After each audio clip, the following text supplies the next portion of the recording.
قبل ما نبدأ عندي ليكوا طلب صغير قد كده اهو.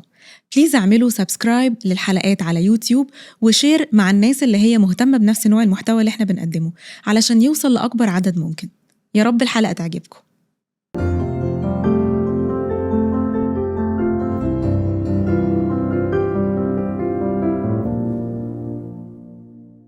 من حوالي 10 سنين ظروف شغلي جمعتني بإنسانة عزيزة على قلبي قوي، لحد ما علاقتنا كده قلبت بصداقة بس من نوع مختلف. مش بنتقابل كتير، بس عندها قدرة كده تبعت لي مسج كل فترة للتانية تقلب إحساسي بإحساسي الحلو ليا لما بكون في لحظة متضايقة زعلانة مش قد كده. مش عايزة أتكلم كتير لأن أنا النهاردة معايا صاحبتي وحبيبتي دكتورة أميرة الخراز، استشاري طب النفسي. هاي أمور حبيبتي يا دينا، ما قصرتي. عاملة إيه؟ مشكورة على المقدمة الحلوة وذكرتيني بمواقف وايد حلوة صراحة. هنتكلم فيها لسه إن شاء الله. غير ان انا قبل اي لقب ان انتي استشاري في الطب النفسي، انا عارفة ان انتي ليكي رحلة وقصة هنتطرق ليها في خلال الحلقة بتاعتنا ان شاء الله. إن شاء الله. اوكي. طيب خليني ابدأ معاكي اسألك، انتي عارفة الكونسبت بتاع البودكاست هو بيتكلم عن فكرة الحياة بالهداوة، او خلينا نقول اللفظ اللي بالانجلش اللي هو السلو ليفينج. ايه رأيك انتي في المبدأ الحياة بالهداوة، وهل انتي شايفة ان ده بيأثر او بيدعم الصحة النفسية لينا ولا لا؟ واحنا الحين في زمن كل شيء جاب بسرعة، يعني حتى احنا لما نقعد نحضر شيء ولا نشوف شيء على موبايلاتنا كل شيء سريع، يعني حتى التركيز كان يقل مع الوقت، وهاي حتى بدراسات أثبتتها. لما نشوف من قبل كنا نحضر أفلام طويلة، الحين الناس يحضرون كليبات قصيرة، فالسرعة هذه للأسف كان فيها تأثير عكسي علينا احنا، على الأولاد، على الشباب، حتى على كبار السن. التواصل صار أقل، فهني مبدأ بالهداوة هي المبدأ المناسب، لأن احنا محتاجين نهدي في أوقات، نحتاج نسرع بس محتاجين نهدي في نفس الوقت. التوازن مطلوب. مفروض أصلاً، لأن بين الليل والنهار، بين إن النهار هو المعاش إن أنت تشتغلين وتكدين حق البيت، تفكرين في المستقبل بالأولاد، وبين من جهة ثانية اللي هو الليل اللي فيها راحة وسكينة وهدوء، وحتى التأمل والرفلكشن على اللي صار في النهار. فهو مبدأ وايد حلو محتاجينه في حياتنا، لأن كثير من الناس ناسينها. تصدقي معاكي حق، ناس كتيرة جدا دلوقتي يومها مقلوب، اللي بيتعمل بالليل بيتعمل الصبح، واللي بيتعمل الصبح بيتعمل بالليل، فحتى السيستم بتاع الجسم متلخبط. فبتلاقي ناس عندها مشاكل في النوم، ناس عندها مشاكل في زيادة الوزن، ناس عندها مشاكل في التركيز. وده طبعا برضو أكيد نابع من السوشيال ميديا ومشاكل السوشيال ميديا والاستهلاك للتكنولوجيا المفرطة، خلينا نقول اللي هي ممكن تكون بداعي ومن غير داعي. طيب عايزة أبدأ معاكي من الأول شوية خالص. دلوقتي قبل ما نبدأ نتكلم عن الصحة النفسية، انتي الدومين ده اخترتي ليه؟ يعني انتي كان عندك تخصصات كتير وقت ما كنتي بتدرسي طب، ايه اللي خلاكي تختاري بالذات السايكايتري أو الصحة النفسية؟ أنا البداية كانت في دراسة الطب، يعني كان عندنا 6 أسابيع وقتها نروح حق الطب النفسي، حبيته وحبيت تخصصات ثانية بعد. لما رجعت الدوحة وكنت متخصص في أي واحد من التخصصات، وكان عندي 3 اختيارات وقتها، فكنت محتارة. كنت أتمنى بعد بين طب العائلة، لأن أحب الطب الشمولي، أحب إن أكمل اللي بديت من طب عام، يكون طب عائلة، طبيب عائلة. وبعدين كنت أفكر لا، ممكن تخصص القلب. وصلت حق السايكاتري أو الطب النفسي، حسيت إنه يعني يمكن حقه شوية أقل، معطينا خصوصية أقل، معطينا اهتمام بالنسبة حق الناس تخاف منه أو ما تفكر فيه كثير. فحسيت إن هاي التخصص ممكن يكون مناسب، وحسيت لليوم ما ندمت على القرار. يعني الطب النفسي الطب يعني يفتح مدارك، تسمعين قصص الناس، تشوفين إيش قاعد يمرون فيه، شنو معاناتهم في عالم ثاني. فالحمد لله أحسنت الاختيار. طب الحمد لله، ده مكسب لينا طبعا أكيد 1,000,000%. انتي قلتي حاجة لذيذة قوي، إنه الناس كانت بتخاف زمان منه كتخصص، مش بس يعني مش بس الخوف منه كان الناس تتكلم عنه، لا حتى كمان كدكاترة كانوا بيخافوا ان هم يتخصصوا في الطب النفسي. ده اللي انا فهمته منك. هل زمان كان في انتشار للمرض النفسي، او خلينا نقول لحالات الاكتئاب او التوتر او البانيك اتاك زي دلوقتي، وما كانوش بيتكلموا فيه، ولا دلوقتي ازيد بكتير؟ هو جزء منه هو مو خوف من التخصص إلا بس هو الأكثر إنه هو حب التخصصات الثانية ممكن يكون أكثر. في نفس الوقت نظرة المجتمع، نظرة الناس حق المريض النفسي كان مختلف عن اليوم. يعني لأن الحين إحنا نعاني من وصمة وصمة العار، العار. أو الواحد ممكن ما يتكلم إذا أنا مريت بضائقة نفسية أو اضطراب نفسي أو عندي اكتئاب، الناس تخاف تتكلم عنه. فكان من زمان بعد كان نفس المشكلة كانت دايرة، وبس الأعداد فعلا تغيرت. يعني بين الأعداد اللي كنا نشوفها أوائل الأيام والسنوات الأولى وحاليا، لا الأعداد أكثر. هل لأن الوعي أكثر؟ ممكن. هل ممكن الناس قالت إحنا بنتكلم؟ ممكن بعد هاي فوائد السوشيال ميديا في المرحلة إن الناس تتكلم عن الصحة النفسية، أعراض الصحة النفسية، وهم حابين يتأكدون، حابين يستشيرون طبيب. ممكن، بس الأعداد فعلا يعني أكثر من قبل، على الأقل إحنا قاعد نشوفهم في العيادات. تفتكري هل عشان زمان الحياة كانت أروق وكانت أبسط، ولا زي ما انتي قلتي بس علشان خاطر السوشيال ميديا؟ يعني هل العاملين، ولا هو عامل السوشيال ميديا عمل فكرة الظهور انه بدأ يبقى معروف دلوقتي عن اضطرابات نفسية كتير معينة ممكن نتكلم عنها؟ يعني ممكن الاثنين، يعني ممكن كانوا موجود، كانت الأعداد موجودة بس مو ظاهرة. بس في نفس الوقت إحنا لا ننكر يعني نوعية التغذية تغيرت، السلوكيات تغيرت. مثل ما قلتي، في ناس قلب ليلهم نهار، صح. فصار شغلهم بالليل، صار مو شغلهم بالنهار. إذن هاي بعد يخل في توازن الجسم.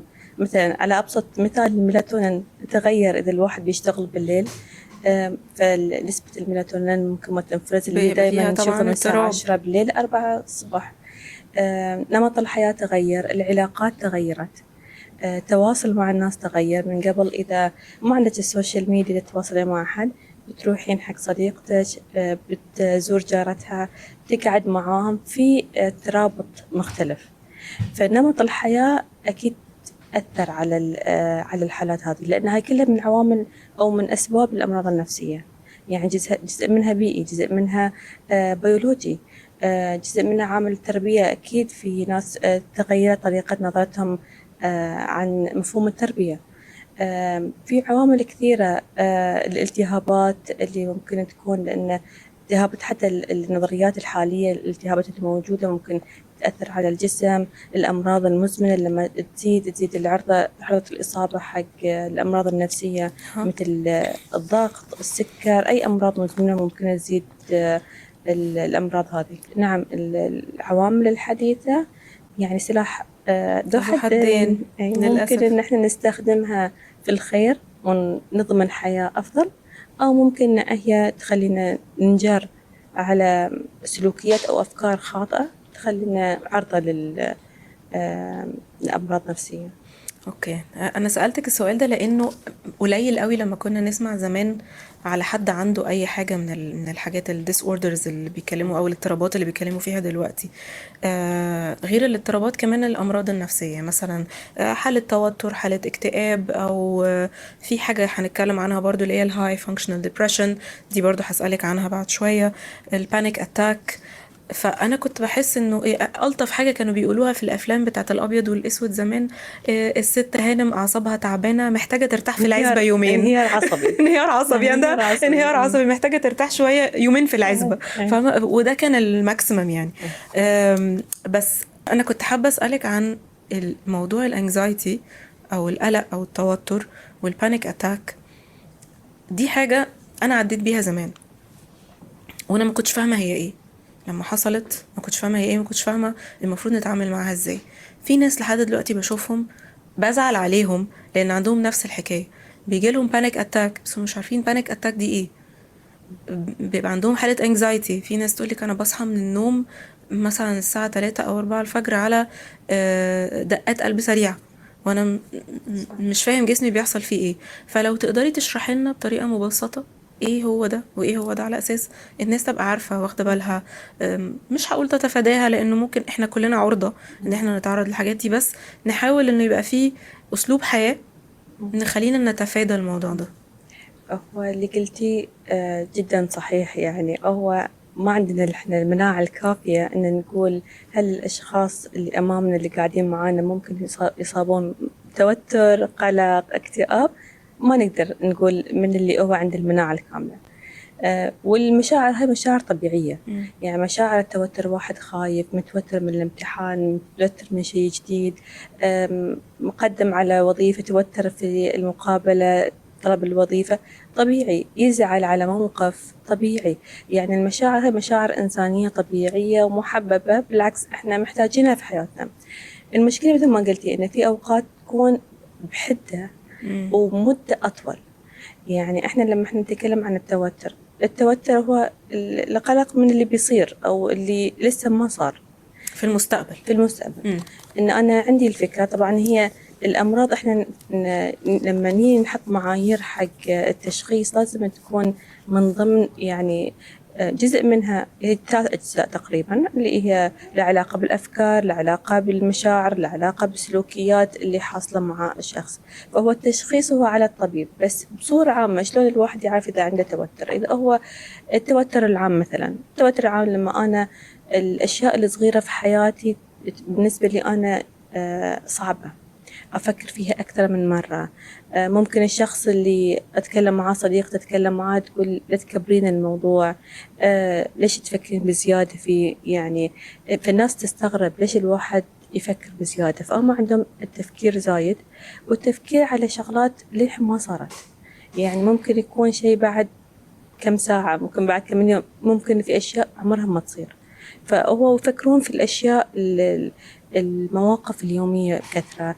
أو ممكن يحاتون شخص لحد مريض يحسون إنك يعني هاي المرض هاي هي النهاية، فيوصلون لبعيد في تفكيرهم. هو هاي القلق. احنا مثل نقول ان احنا مثلا اوكي هاي قلق ممكن يكون طبيعي اذا كان بزيادة. يعني مثلا من القلق العام احنا نحتاج 6 شهور نعطي نفسنا فرصة. خلال هال6 شهور هل في أعراض ثانية؟ هل تأثر نومنا؟ هل تأثر أكلنا؟ سواء بزيادة أو النقصان. يعني ممكن الواحد متأثر النوم زاد أو الأكل زاد، سواء بزيادة أو من الناحية النقصان. دي او الناحية دي. أيوة. هل في أعراض ثانية مثل ما قلتي؟ ممكن يكون دقات قلب سريعة، صعوبة في النفس. في ناس عندهم مثلا القولون العصبي، أعراض القولون العصبي، انتفاخ في البطن، ألم في البطن. ممكن في أعراض مو مفسرة. يعني لو يروح حق الطبيب يقول لها ما في شيء، يعني الأعراض هاي طبيعية، يعني ممكن شيء بسيط وراح لحاله وتروح وتجي. فمع الأعراض هذه ومع المشاعر اللي ممكن تتأثر من أفكارنا، إن الواحد طول الوقت يكون قلق، يكون خايف، مرت عليها 6 شهور، إحنا نشوف بعد هل تأثرت باقي جوانب حياته. الأم هل تأثرت في علاقتها مع زوجها مثلا، مع أولادها، اهتمامها فيهم قل، أو يعني الخوف عليهم خلاها هو اللي ما تنام. هل مثلا الموظف ما يقدر يقوم الصبح يروح الدوام، كثرة الغيابات، الأداء الوظيفي تأثر، علاقاته مع أصحابه، الواحد ما يقدر يروح يشوف أصحابه، يبي ينعزل عنهم. فلما تكون هالأعراض يعني موجودة، في تأثر في حياته، من نحن نقول له الاستشارة أوجب، ويشوف طبيب. ممكن احتمال إنه يكون قلق عام. بس مثلا قلتي نوبات الهلع.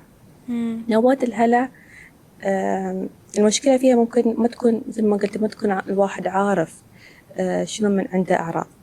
مجرد يكون قاعد في أي مكان، أو ممكن يكون في مكان عام، حس ما في خلال دقائق خوف شديد. ممكن هالخوف عبارة عن خوف إنه ممكن شيء راح يصير. ممكن الخوف عبارة عن إن أنا مو قادرة أتنفس، أو أحس إن من كثر الدقات القلب تكون زايدة أحس إن بألم في الصدر، ممكن أنا قاعد أتعرض لذبحة صدرية. فالخوف يكون شديد، معاها أعراض ثانية. اللي هم دقات القلب الزيادة، ممكن إحساس إنهم عدم مش عارف تبلع مش كويس، قادر يبلع، مو قادر يتنفس. التنميل اللي بيحصل في التنميل الجسم. ممكن يكون برودة أو حرارة في الأطراف، صح. تعرق زايد، فتكون الأعراض يعني شديدة. ولما تروح تكون الواحد يكون طبيعي، بس في باله هل ممكن تصير لي مرة ثانية؟ هل طبعا. ممكن؟ فهو الخوف إنه ممكن تيني نوبة ثانية، والنوبة هذه ممكن تكون أول مرة كان في مكان عام. في بعض الأحيان يخلي الشخص يقول أنا خلاص ما راح أروح الأماكن، فينعزل، يتجنب يروح أماكن عامة عشان خايف إن النوبة تجيله. في النوبات إحنا ما ننتظر 6 شهور، يعني أنت هاي الشهر أو الأعراض تكون كثيرة، أو حتى من أول مرة لما يروح حق الدكتور، لأن كثير منهم يروحون حق أطباء العائلة أو مثلا في الطوارئ، ويسوون لهم الفحص اللازم. وممكن يعني يقترحون عليهم أن يروحون حق دكتور نفسي. أوكي. فيعني هو الأعراض هو حق الشخص العادي مو محتاج يعرف كل هالمعلومات، بس يعرف إنه في أمراض نفسية، شنو أنواع الاضطرابات النفسية. إذا أنا حسيت في نفسي إن أنا كنت مبسوط أكثر أو كنت مرتاح أكثر وتغير حالي مني، أنا أقول ممكن أسأل نفسي السؤال: هل أنا قاعدة أنام زين؟ يعني الأشياء اللي كنت أحبها بديت أتركها، ما قامت تعني لي. لما أكون إن أنا إذا حسيت إن شغفي في الدراسة أو العمل خف مني، أقول ممكن الأحسن أستشير حد، مو لازم ينتظر فترات طويلة. يعني ممكن الواحد يسأل. أعتقد إن في ناس بيبقى عندها خوف إن هي تسأل أصلا. في ناس بتبقى خايفة إن هي تسمع إن هي بتعدي بحاجة زي كده، عشان مش عارفة أنا إيه اللي هيحصل معايا بعد كده قدام. يعني والخوف الأكبر إنهم يسألون ال AI، لأنه ممكن يعطيهم معلومات بعد غلط يعني. ويعطيهم معلومات وممكن يعزز الأفكار اللي عندهم. ولو الواحد مو مستقبل، مو في مستعد للمعلومة، ممكن يتعب أكثر، ممكن يفكر أكثر بالمعلومات اللي عطاه ال AI ويقعد يحلل أكثر، فيحاول يطلع نفس من يعني ويحط أفكار ثانية خطأ، لأن هي في الأساس كان في أفكار سلبية إحنا محتاجين نتعامل معاها. إحنا قاعد نضيف عليها أفكار ثانية من غير ما إحنا نتكلم مع حد مختص. ممكن تكون مش حقيقية، وممكن تكون جدا طبيعية. طبعًا. بالضبط. طبعًا. ممكن تكون هي فترة الواحد كان حزين فيها، كان عنده مشاكل مثلا، كان تعبان فيها، والأمور كانت بترجع للطبيعي يعني.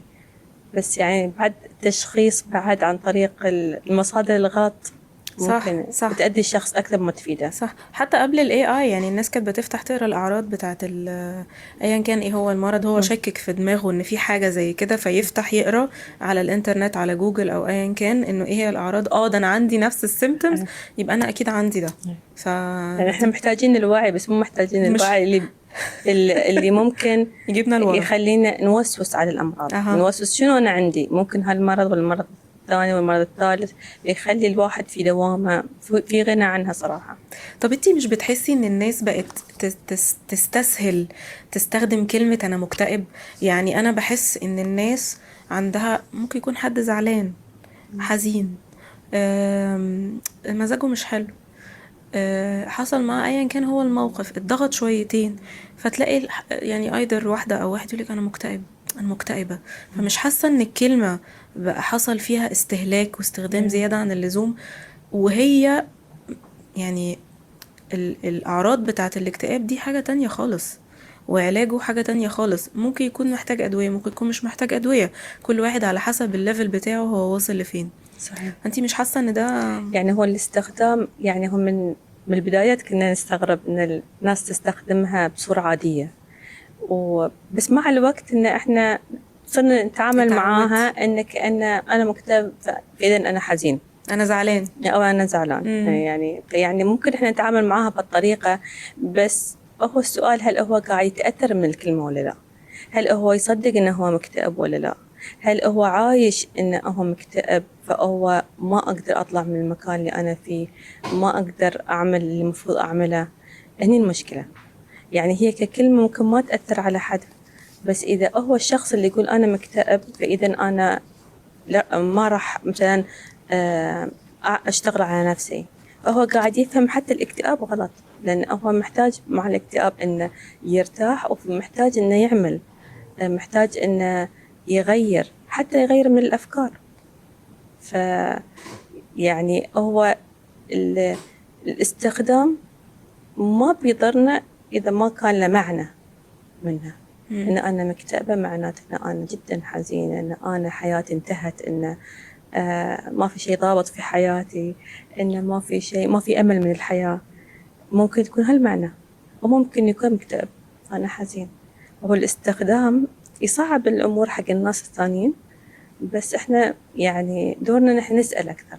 طبعا أي. عشان تقدري انتي تعرفي اذا كان ده ايه الفرق ما بين الحزن والاكتئاب. يعني ان انا بحس ان الناس مش قادره تفهم الفرق ما بين الحاجتين. بس انتي لسه كنتي بتشرحي من شويه انه لو انا قعدت فتره طويله نومي مش مظبوط، اكلي مش مظبوط، في زياده او في نقصان ايا كان، فبيبقى معنى كده انه انا في حاجه مش عاديه حاصله معايا، ومحتاجه ان انا ابدا اطلب مساعده من حد متخصص مش في بس. الاكتئاب إحنا ننتظر أسبوعين، يعني أقل وقت إذا كانت الأعراض العادية، غير أن تكون الأعراض بشدة أعلى، أسبوعين من الوقت، لأنه ممكن يكون من ضمن الحزن.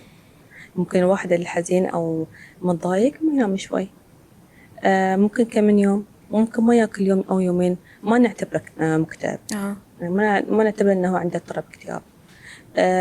بس إذا كان مر عليه أسبوعين معظم الوقت كان حزين، أو الأنشطة اللي كان يحبها، الرياضة كان يحبها وقف يروح يلعب رياضة مثلا، كان يحب مثلا يشوف أصحابه ترك إنه يشوف أصحابه، عزل حاله.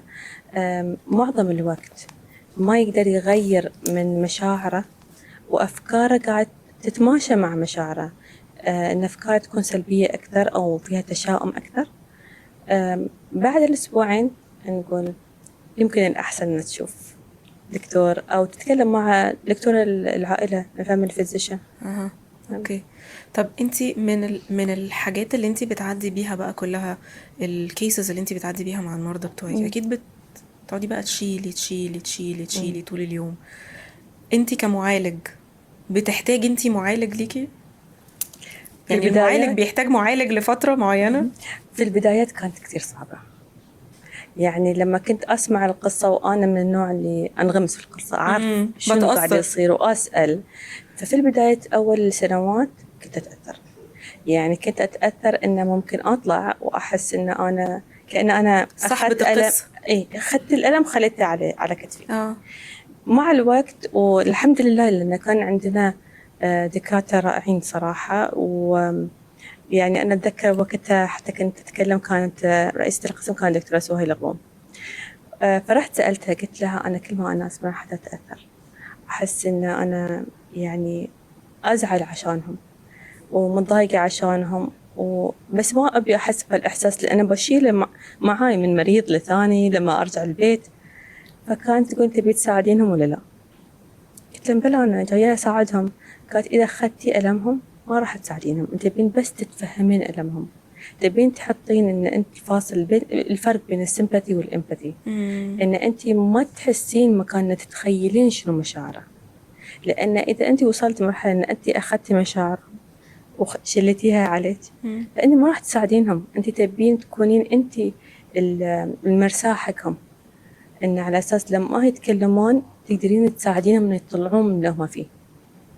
فالحمد لله يعني مع الوقت الواحد يتعلم، لين الحين الواحد ممكن يتأثر، بس في طرق إن الواحد يعني يحاول إنه يفصل مع الخبرة بقيتي مع حاسة ان انتي الوقت بتقدري ومع سلوكيات. يعني بعد يعني إذا أنا من بعد الشغل ما أعطيت نفسي الفرصة ولا الراحة إن أهدي وأخفف، يعني أكيد كنت بتأثر أكثر. اوكي. الفكرة اللي انا كنت بسألها لك، المعالج بيحتاج معالج، هل انتي عدى عليكي فترة في حياتك عديتي بظرف ما وحسيتي ان انتي فعلا محتاجة دعم نفسي؟ وانا فاكرة ان احنا اتكلمنا في القصة بتاعتك لما حكيتي لي وقت ما كنتي من سنين كتيرة، لما عديتي بالكانسر، كان لوكيميا تحديدا. أيوة. وكانت انتي بتستخدمي القصة دي علشان تبقى أمل للمرضى بتوعك. وقتها احكي لي فكرة كدعم نفسي او الصحة النفسية بالنسبة لك كنت شايفاها ازاي انت لما عديتي بالموضوع، ال ups and downs، اللخبطة اللي حصلت جواكي. انا هسيبك انت تحكي أوكي. وتقولي اللي انت عايزاه. يعني أنا بدأت قصتي مع الكانسر كان عقب 2 من التخرج. حلو. 2 من التخرج بعد أول امتحان تخصص. وكنت يعني كنا شاكين، بس سبحان الله طلع عندي أول مرة كان عندي سرطان الغدة الدرقية. اوكي. هاي أول مرة كان، الحمد لله. أخذت العلاج الجراحي وبعدين اللي هو الإشعاع.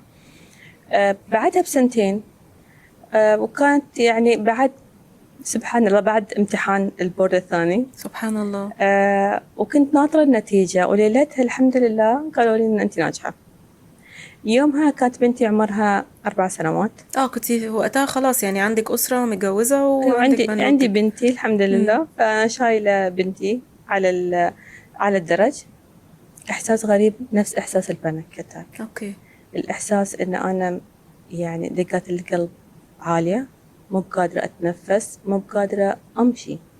فوقتها كان في واحد من الدكاترة اللي إجا في بالي كان استشاري طبيب عائلة.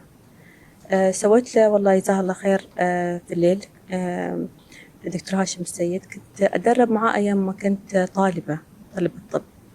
فسألته عن رأيه، قال لي اعملي فحص دم وممكن يكون فقر دم. فأنا استغربت لأن أنا من قبل أقل من شهرين كنت عاملة فحص دم. فبس قلت يعني مشيت على رأيه. ثاني يوم عملت الفحص، طلع عندي نوع لوكيميا باي فينوتيبك، نوعين. نوع من اللي هو لوكيميا الحادة، بس نوعين. وقتها إن كان الاختلافات في الرأي لأن النوع من النوع الصعب الخطر. فكان بين إن ممكن العلاج بس اللي هو التخفيف، أو العلاج زراعة خلايا النخاع، وما كان موجود وقتها في قطر. فاضطريت إن أنا أسافر. لازم تسافري بره. إيه.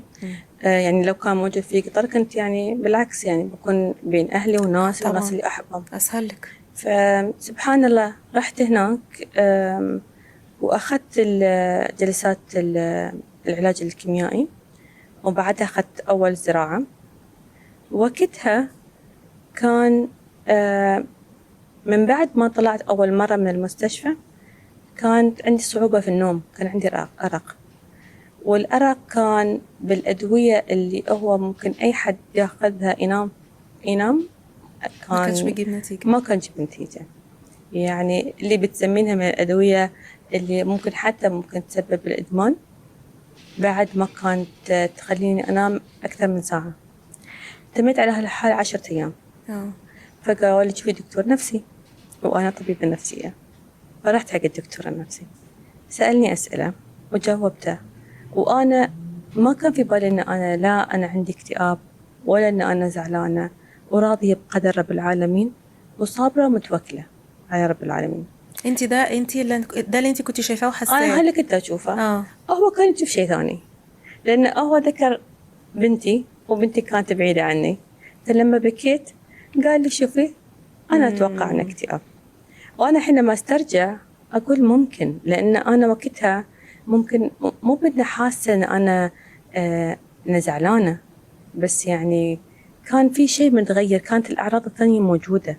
وممكن كان في نوع من أنواع التنميل العاطفي، يعني العواطف عندك انت ما كنتيش فاهمة، ما كنتيش حاسة، ما كانت في بال العواطف. كمان لأن الأعراض كانت موجودة، أعراض الجسم كانت موجودة أثر العلاج الكيميائي. فوقتها أعطاني أدوية، وأدوية اكتئاب، وأدوية يعني زيد لي. يعني أنا يعني الحين قاعدة أفكر فيها إن أنا الحمد لله ما وصلت حق أي مريض نعطيها الكمية أدوية عشان أنام 7 ساعات. وتمت عليها 6 شهور وقللناها. فكان بالعكس يعني كانت مرحلة، والواحد بيعرف إنه يعني مو بغلط إن الواحد يقول هو تعبان، مو بغلط إنه هو يقول إن هل ممكن يكون أعراض نفسية. هو الأمراض النفسية أمراض بيولوجية، فأنت محتاج العلاج تاخذ العلاج. طبعا هو مع دعم الناس اللي حولك، الأهل اللي حولك، يخليك يعني تطلعين من اللي أنت فيه. وطبعا مع التغيير يعني أي ابتلاء الواحد يمر فيه محتاج إنه يعني يخليه خير له، يفكر فيه إنه هل أنا نفس الشخص اللي كنت عليه قبل الابتلاءات هذه ومن بعدها نفس الشخص؟ يعني خلاني يعني يكون عندي محطات مع نفسي إن أنا وأفكر في معنى الابتلاء، وليش الواحد ممكن يفكر زيادة أو يزعل على شغلات. يعني نمط التفكير يتغير، فسبحان الله إن مع العسر يسرا، الواحد تتغير طريقة تفكيره. طبعا أنا لما أخذت أول علاج وتميت على العلاج النفسي، بعدها ب6 شهور كنت تاركة دواء الاكتئاب. كانت الصدمة الثانية إن العلاج ما فاد، فقالوا لي رجع لك مرة ثانية. ووقتها كنت أتذكر كان الدكتور اللي موجود قال لي بكل صراحة إحنا ما عندنا حد إنه يعمل الزراعة مرتين وقتها، بس أنا راح أتكلم مع البورد وراح نسوي اجتماع نشوف إذا هم بيقبلون يعملون لك الزراعة مرة ثانية ولا لا، لأن في خطورة على حياتك. فكان يعني كان وايد صريح. وأنا احترمت راحتي، لأن بالنسبة لي أنا كنت أفكر بالأرقام، كنت أفكر كم نسبة احتمال إن أنا راح أعيش، كم نسبة احتمال إن الأمور بتكون طيبة والعلاج بيكون زين. فقال لي وقتها يعني اللي أتذكر كلامه، قال لي لو ما أخذت العلاج عندك 0% أن تعيشين، مو بدنا أنت تصيرين بخير. ولو أخذت العلاج ووافقوا وأخذت الزراعة مرة ثانية عندك 20% بس تعيشين، ما عندك أكثر. فبالنسبة لي أنا كانت أوكي، يعني ممكن أموت بكرة، ممكن أموت اليوم، ممكن أموت عقب في أي وقت. فكانت بداية أن أقول إذا أنا بموت بكل الأحوال أنا بسوي اللي عليه اليوم. فهو غيرني، حتى هاي الجملة من الدكتور غيرتني. كنتي حاساها قاسية شوية منه؟ احترمته. اوكي، حسيتي ان هو صريح يعني، كان دايركت وصريح؟ لأن أنا كنت بعرف لو هو بيقول لي أي كلام ثاني كنت بعرف وكنت بدور، ويعني اجتاح احترامه ما بيكون مثل احترامه لما هو تكلم معاي بكل صراحة. وبالنسبة لي أنا يعني الحمد لله احنا عارفين، يعني هي يعني احنا ما نعرف متى يومنا ولا حد يقدر يعرف. فلما حتى الطب لما يقول لي 20% ممكن تعيشين، أنا أقول الله كريم، ولو يوم بي ما بيكون إن اللي قبله إن أنا بس إن أنا زعلانة. فكانت يعني خلاني أتغير. نظرتك للمواضيع اتغيرت جدا. يعني حتى الحين كنت تتكلمين عن القلق. يعني أنا يعني في أوقات حتى أتخيل لو أنا كنت أعرف إن أنا بعد كم سنة بيصيدني سرطان الغدة الدرقية، وبعد بكم سنة بيصيدني اللوكيميا، شلون كانت تكون حياتي؟ تكون حياتي أسوأ، بكون زعلانة أكثر، وأفكر متى اليوم اللي أحد بيقول لي إن أنا عندي سرطان وممكن أموت. وسبحان الله رحم رب العالمين، إحنا مو محتاجين نفكر في يعني الدقائق اللي جاية. صح، لو علمتم الغيب اخترتم الواقع. وسبحان الله يعني في شغلات وايد علمتني، وأحس إنه يعني لو في شيء الواحد يخليه إنه يغير نظرته عن الأمور، هاي الابتلاءات ممكن الواحد يفكر فيها. هو الابتلاءات لخير، يعني تعلمنا تكويننا نكون ناس أفضل باختيارنا، إذا إحنا أردنا أن نكون ناس أفضل. فكان هاي اختياري بصراحة. يعني كل اللي انتي بتحكيه التفاصيل دي كلها انتي حكيتي لي قبل كده مختصر، بس القصة بتفاصيلها انا اول مرة اسمعها منك النهاردة. وبعدين بجد يعني انتي من الناس اللي في حياتي اللي بعتبرهم دايما مرجع للصلابة النفسية.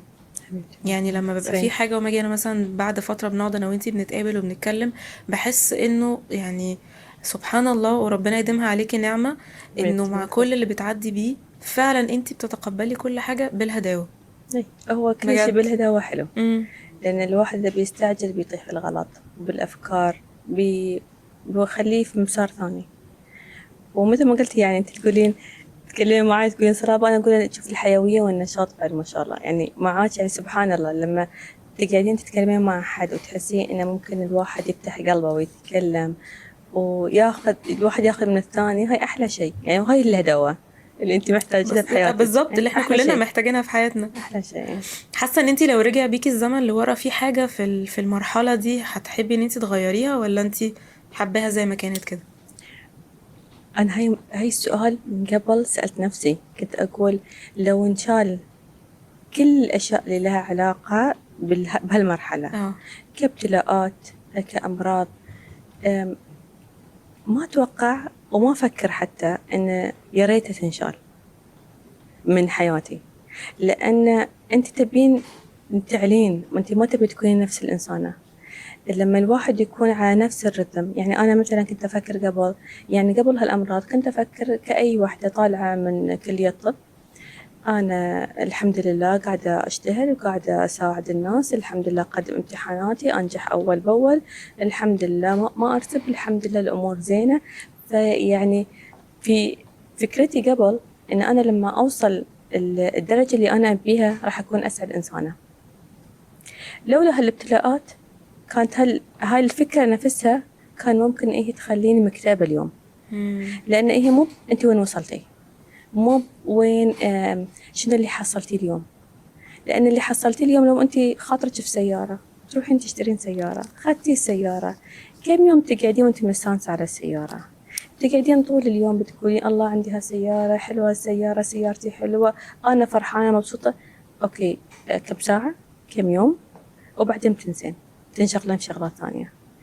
فكانت الفكرة إن أنا بوصل بكون فرحانة ومبسوطة. انبساط خلينا نقول لحظة وقتية يعني وقتية مش دائمة. أي مع اللي صار معاي خلاني أقول لا، انبساط لما أتكلم مع صديقتي، لما أقعد قاعدة حلوة، لما أنا أمشي وأشوف السماء كأنها أول مرة أنا أشوف السماء، لما أنا أتحرك وأشوف الورد لونها غير، لما أنا أمشي وأحس إن الحمد لله قاعد يعني أتذكر شغلات مرت في حياتي وأقول الحمد لله دائما الله معي. فهاي الشغلات هي اللي تبين، هاي اللي تبسطك.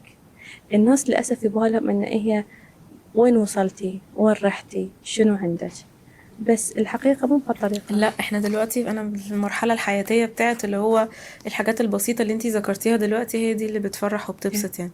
لأن هاي النتيجة اللي وصلتي لها. ابسط الحاجات. وانا موافقة جدا اللي انتي قلتيه، يعني لو انتي ما كنتيش عديتي بالظروف دي ما كنتيش طريقة تفكيرك اتشكلت او اتغيرت بشكل احسن، وما كنتيش قدرتي تقدري نعم معينة عندك، فبالنسبة لك كانت ممكن كنتي لازم هتيجي في خبطة كده، لازم تيجي عشان تقدري تفهمي انا ابص واقدر الحاجات اللي عندي دي ازاي. وعشان توعين، لأن هاي مثلا واحدة من أمثلة، لأن أنا استرجعتها يعني سنين مرت الحمد لله، وأنا استرجعها شنو الأشياء اللي بتغير فيها، شنو الأشياء اللي مفروض أن أضيفها في حياتي، شنو الشغلات اللي أنا عملتها غلط أو المفروض أن ما تنعمل بهالطريقة، ولازم يكون عندي وعي أكبر. فهاي كلها اشتغلت من وراها الابتلاءات، من غير هالابتلاءات ما كنت بفكر فيها، كنت رح أضل ممكن بعد. يعني مو معناته ان الواحد يتمنى يكون عنده ابتلاءات سيئة، طبعاً بس حتى الابتلاءات يمكن تكون في كثرة المال، في الدرجات، في الوفرة، هاي كلها ابتلاءات. ده حقيقي. فيعني احنا نبي نستخدمها لصالحنا مو ضدنا. القصة دي لما حكيتي انت كنتي بتقولي ان انت بتستشهدي بيها للمرضى بتوعك ان هم يحسوا ان الدنيا فيها امل. انا نادرا ما استخدمها مع كيسز معينة، يعني الكيس معين او الواحد يكون خايف، او انه يكون بالذات الناس اللي عندهم امراض سرطانية. طبعا احنا لما حد نتكلم عن الامراض السرطانية يفكر ان هي امراض خبيثة او ذاك المرض حتى ما يذكرون الاسم. فالخوف يخليني ان انا ممكن أشاركك في هاللحظة، يعني لأنه هو أخليه هو اللي يقول لي خوفه واللي شاعر فيه الأفكار اللي تمر عليه. بس في أوقات ممكن واحد يستخدمها ناس إنه يقول، لأن هاي اللي صار، وهاي اللي أتمنى إن الناس تكون تحس إنه يعني مو محتاجين إحنا نخاف من أشياء إنه مؤقتة. المرض مؤقت، التعب مؤقت. إذا واحد عنده عسر حال أو ضيق في الحال أو أي شيء قاعد يمر فيه حاليا بعد مؤقت، لأن إحنا بعد مؤمنين الحمد لله أن كله بأجره. فلما أنا أعيش يومي على هالأساس الخوف ما بيكون يعني الخوف اللي لا داعي له ما بيكون في حياتي. انت عارفه، انا فاكره في دكتوره قالت لي جمله حلوه قوي. كنت دايما بقول لها انا خايفه انه الاعراض دي ترجع تاني. يعني هي مثلا ممكن لو الانكزايتي او البانيك اتاكس او كده، كانت دايما تقول لي جمله لذيذه قوي اللي هو طالما انت عرفتيها وتعاملتي معاها يبقى انت خلاص عرفتي الطريقه بتاعه التعامل معاها ازاي، مش هترجع بنفس القوه تاني، مش هترجع بنفس الطريقه تاني، لان انت اوريدي عندك اسلوب التعامل معاها وانت عرفتيها. يعني مو بشيء مجهول بالنسبة لك. ايوه هي دي. إنسانة مزعجة جايتك وتزعجك شوية وتعرفين هي عبارة عن دقائق وبتروح. وعارفة أنت لو تحركتي لو مشيتي لو خدتي نفس وطنشتيها بتروح بالظبط. فأنت تحتاجين تكملين حياتك طبيعي. لو كان في أسباب قبلها محتاجة بتكلم. إذا أنا متوترة بتكلم مع مين؟ أتكلم مع متوترة. أو إن أنا ممكن إن أنا ما قاعدة أعمل رياضة أو ما قاعدة أكل بطريقة صحيحة أعدل. يعني طبيعي إن الواحد لما يبتدي شغلة ممكن بعدين ممكن يتردد فيها أو يوقفها، مثلا الرياضة والأكل الصحي يتردد. بس هو التردد مو معناته راح أوقف، معناته راح أراجع شنو اللي ممكن يخليني أكمل وأستمر وبتروح. يعني ما راح أبطل. لما في حد بيجيلك اوقات وممكن يكون عنده خلينا نقول صعوبة شوية في التغيير، أوكي. او ان هو انتوا اتفقتوا مع بعض على خطة معينة بس هو مش بينفذها. تحصل كثير. تحصل كثير. بيبقى ايه الاجراء بعد كده؟ يعني عشان خاطر هل بيبقى لسه ستيل في مثابرة، ولا بيبقى في ليفل معين كده اللي هو دلوقتي خلاص انت عرفت انت المفروض تعمل ايه، او انت عرفتي المفروض تعملي ايه، فدي مسؤوليتك دلوقتي ان انت أي لا مو بهالطريقة. يعني ما نكون ما تبقاش هارش، اكيد ما تبقاش يعني إيه. قاسينا. هو يعني هو على حسب الشخص. يعني إذا الشخص يبي يتغير بطريقة معينة، إذا التغيير نوى صحته تكون أحسن. وأنا شرحت له شنو فوائد نقول العلاج أو فوائد إنه تغيير في نمط أكله، وهو ممكن ما سمع أول مرة.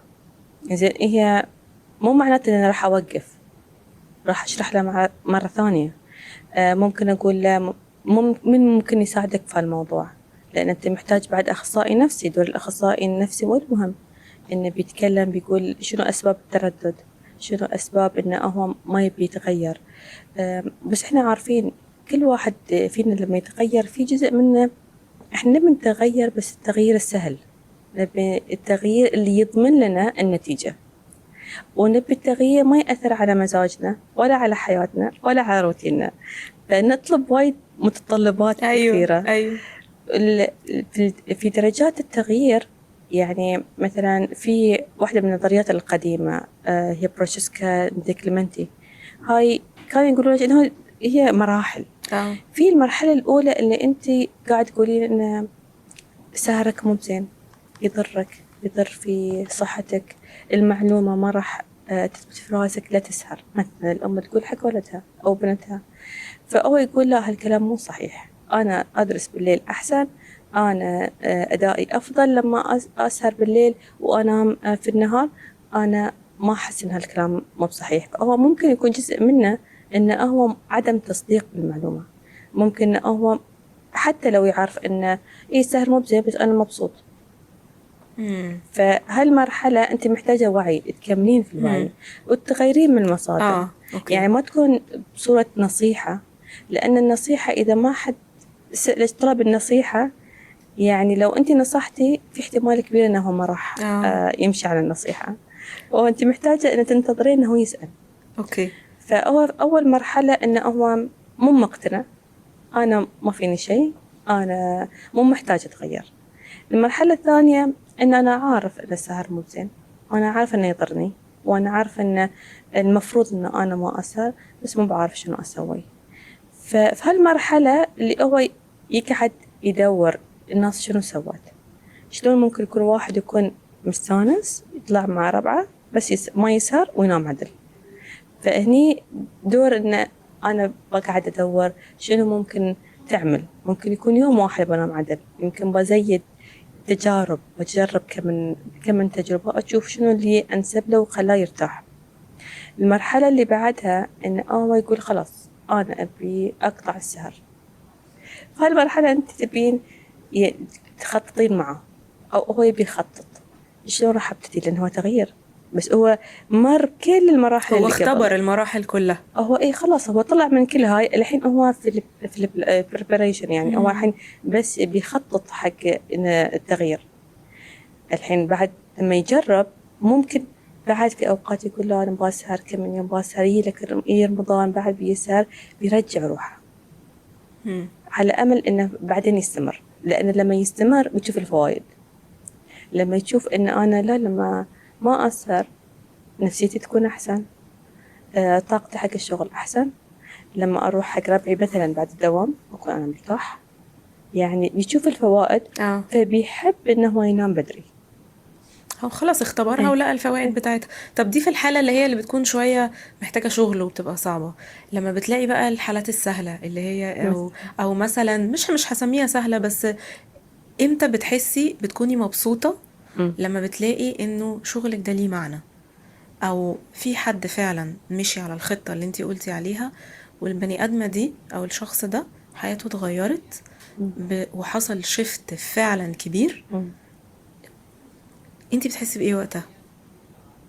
فأنا شغلي لأن أشوف النظرة اللي أشوف في عيونهم، لما أنا أشوفهم لما دخلوا شلون ولما طلعوا شلون. بالنسبة لي أنا هاي سبب الشغل.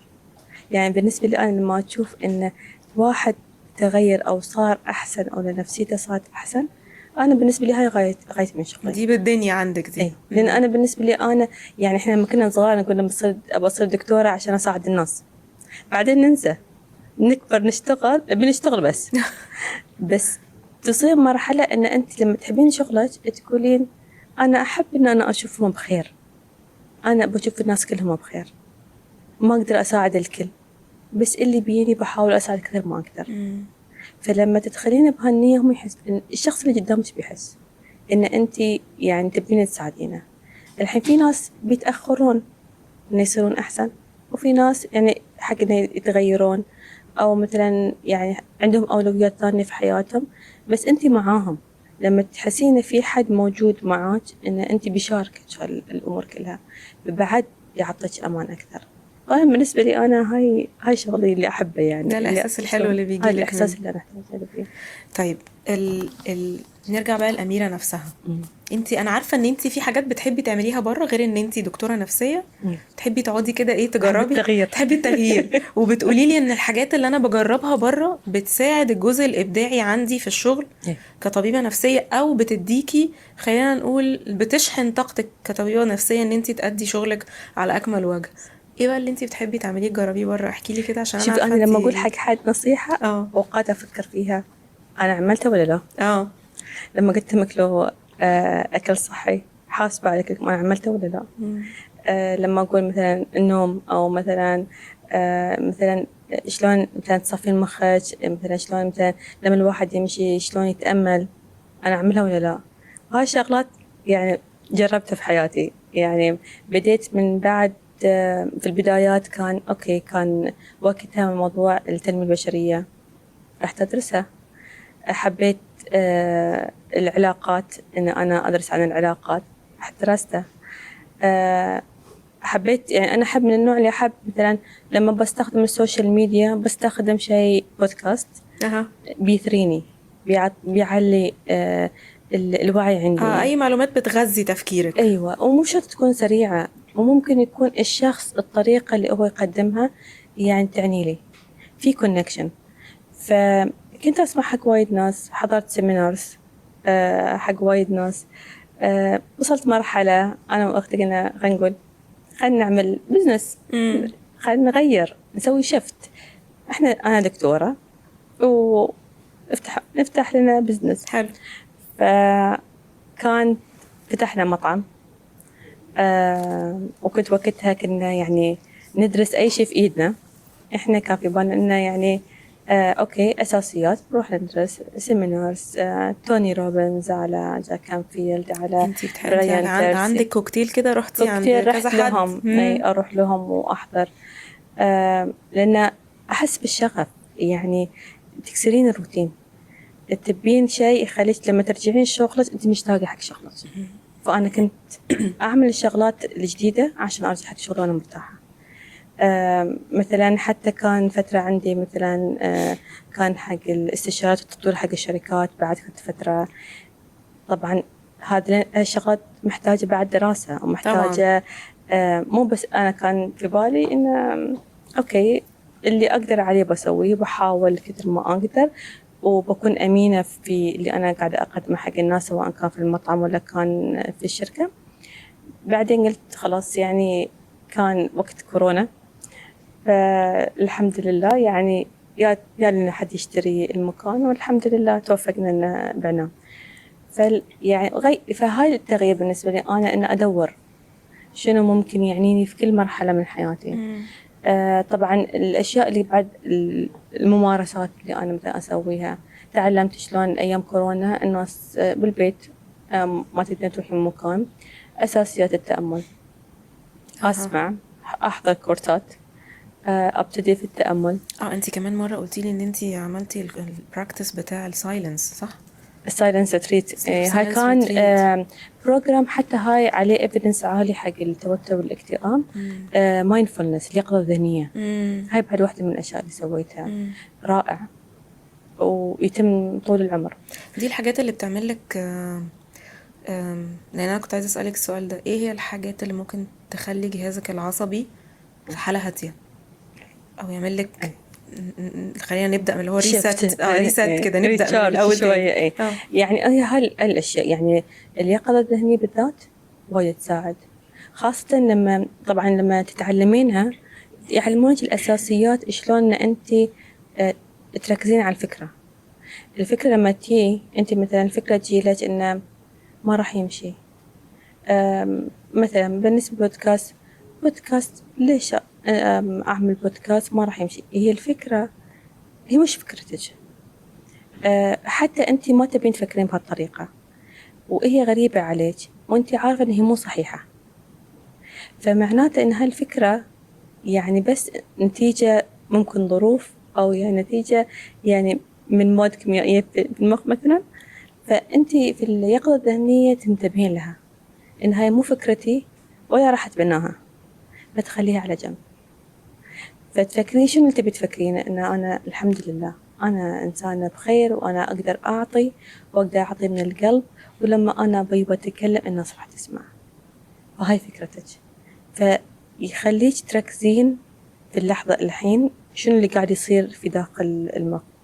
لما تمشين، لما تقعدين، تقعدين تركزين على الشغلات اللي تحسسك بالخير، بدل ما الواحد يحس إن أنا قاعدة أمشي ما أتذكر الطريق كيف كان، أو مثلا إن شلون كانت المحادثة، ما عندي ريفرنس، يعني ما مرجع حق، ما فيش مرجع ليكي. ما في مرجع لي.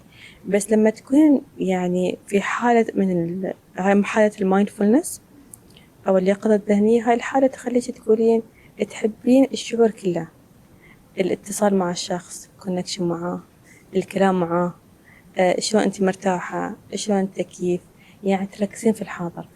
فيبعد عن يبعد عن الكل. يعني هو عليه دراسات خاصة حق الناس اللي عندهم اكتئاب وقلق، يساعد كثير. يعني اللي هو بتاع التمرين اليقظة ده بيساعد كتير. لأنه يخليك إن أنت ماشي ممكن تركزين في نفس الوقت. صح. يعني يخليك كأنه جزء منك. صح، تقدري الحاجات الحلوة اللي حواليك. فيعني هاي واحدة من الممارسات اللي أنا وايد أحبها، اللي أحس إنه تخليني إنه تريتشارج. طبعا هو في المايندفولنس أو في اليقظة الذهنية، يعني أنت تقدرين تضيفين عليه اللي تبينه. يعني مثل الفكرة ممكن تقولين إنه ممكن تذكرين آية قرآنية، ممكن تذكرين دعاء، وتحط يعني تحسين إن أنت حاسة بشعور حلو. تحسين إن أنت يعني لما تشوفين شيء وأنت الحمد لله، مثلا لما تمشين، أنا قاعدة أمشي الحمد لله بصحتي وأتحرك وأقدر أتنفس طبيعي، تحسين بامتنان. يخليك إن أنت ممتنة، تحسين إن تحمدين الله وتشكرينه، فيخلي المشاعر السلبية اللي كانت قبل بتروح تبدلينها مشاعر إيجابية ثانية. او صوتها يقل كتير، إيه طبعا يبقى اللي صوتها اعلى ممكن المشاعر تجي. الايجابيه طبعا. إيه طبعا. ممكن تجي. يعني هاي واحدة ثانية. الرياضة أنا أحبها، بس بعد مثل وايد ناس إنه يعني ممكن يصير لي شفت، يعني لما يكون الجو حلو أحب أمشي، أحب أشوف السماء، أحب أشوف الخضار، والسفر يعني والسفر أحب أمشي في السفر. لازم وايد أمشي في السفر، وايد أحب انا المشي. عارفه انت بتحبي السفر جدا. أي وأحب أمشي، يعني أحب أروح مكان أمشي طول الوقت أقعد أمشي فيه. في الأيام العادية يعني التمارين الثانية، ويتغير على حسب بعد إيش كثر يعني تغيرات في العلم الحياة. نفسه، إنه شنو الأشياء المفيدة الواحد يتثقف أكثر. يعني يعني وآخر واحدة إن كانت يعني أنا بالنسبة لي أنا الواحد لازم إذا ما تغيرت من نفسك ممكن الظروف تجبرك تتغير. مظبوط صح. فأنا بالنسبة لي أنا إن أنا أحب أتغير من أتغير. نفسي أكتر. كنت أقول وايد حق من رأيي إنه مثلا بالنسبة حق اللياقة الذهنية الرسم والتلوين ممكن يساعدون، فأي شيء تدققين عليه أكثر. فبالنسبة لي أنا ما فكرت وايد بالرسم، بس بالكروشيه قلت أوكي خلاص أروح أتعلم. أشوف شنو الشعور لما الواحد يبتدي يتعلم، هل هو فعلا يخليه مرتاح أكثر؟ وفعلا فيعني أحاول أن أجرب بدل ما تكون هي معلومة أو نصيحة مو مدروسة، تكون يعني على الأقل من تجربة. بالضبط، عشان وانتي بتديها للمرضى بتوعك تبقي اوريدي جربتيها. صح. أمورة، أنا مش عارفة أشكرك إزاي، بجد متشكرة جدا إن انتي نورتيني النهاردة، وكانت حلقة حلوة قوي. يلا والله أنا شاكرة استضافتك وشاكرة قعدتك، ودائما يعني إحنا لما نقعد مع بعض دائما يكون في راحة، يعني إن شاء الله دائما حياتك سعيدة ودائما بالهداوة يا كل اللي تبينه إن شاء الله. يا رب، وانتي دايما معايا في حياتي. متشكرة جدا يا أمورة، شكرا.